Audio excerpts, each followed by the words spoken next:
Hello সবাইকে, রান্নাবান্না প্রতিদিন চ্যানেলে আপনাদের সবাইকে স্বাগতম। আজ আমি রান্না করব কাকচি মাছ। তার জন্য আমি এখানে কাকচি মাছটাকে সুন্দর করে পরিষ্কার করে নিয়েছি এবং সবজি কেটে নিয়েছি। এখানে আমি আলু, বেগুন, পেঁয়াজ, রসুন, কাঁচামরিচ সব কিছু খুব ছোট ছোট করে কেটে নিয়েছি। চুলায় কড়াই বসিয়ে দিলাম। এখন আমি কড়াইতে সরিষার তেল দিয়ে দিচ্ছি।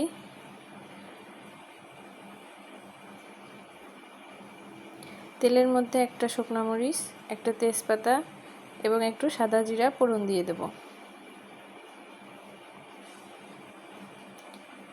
ফোড়নটাকে একটু নাড়াচাড়া করে দিচ্ছি। এখন আমি কেটে রাখা সবজিগুলো দিয়ে দিলাম। পেঁয়াজ রসুনটা আমি একসঙ্গেই কেটে নিয়েছি। সবজিগুলোকে সুন্দর করে ভেজে নেব। কাকচি মাছটা কাটতে হয় না, একটু সময় নিয়ে ধৈর্য সহকারে সুন্দর করে পরিষ্কার করে নিতে হয়। সবজিটাকে ভালো করে নাড়াচাড়া করে দিলাম। এখন আমি পরিমাণ মতো লবণ দিয়ে দিচ্ছি এবং একটু হলুদের গুঁড়া দিয়ে দিলাম। সবজিগুলোকে সুন্দর করে নাড়াচাড়া করে দেব। সবজিটাকে অনেক সময় নিয়ে কষিয়ে নিতে হবে।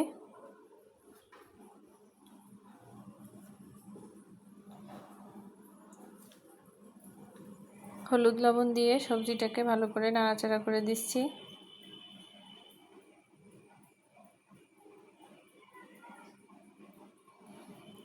সবজিটাকে অনেকটা সময় নিয়ে কষিয়ে নিয়েছি। এখন আমি একটা পাকা টমেটো কেটে দিয়ে দিলাম। যে কোনো সবজিতেই পাকা টমেটো দিলে সবজির টেস্ট অনেক বেশি হয়। এখন আমি কাকচি মাছটা দিয়ে দিচ্ছি।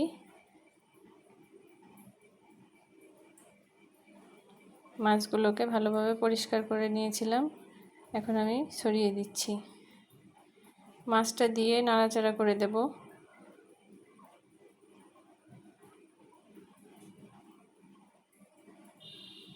সবজির সঙ্গে মাছটাকে নাড়াচাড়া করে দিলাম। এখন আমি একটু গুঁড়া মশলা দিয়ে দেব। এখানে 1 চামচ জিরার গুঁড়া দিলাম এবং সামান্য একটু ধনিয়ার গুঁড়া দেব। এই পর্যায়ে ঝোলের জন্য জল দিয়ে দিলাম। আমি অল্প পরিমাণে জল দিয়েছি। এখন ঝোলটাকে জাল করে নেব। আমি আমার চ্যানেলে ঘরোয়া প্রতিদিনের রান্নাগুলো আপনাদের সঙ্গে শেয়ার করি। আপনাদের কেমন লাগে বলবেন। ঝোলটা অনেকটাই জাল হয়ে এসেছে। এই দেখুন, কাকচি মাছ রান্না করা হয়ে গেছে। আলু বেগুন দিয়ে আজ আমি কাকচি মাছ রান্না করলাম। খেতে খুবই টেস্টি হয়েছে।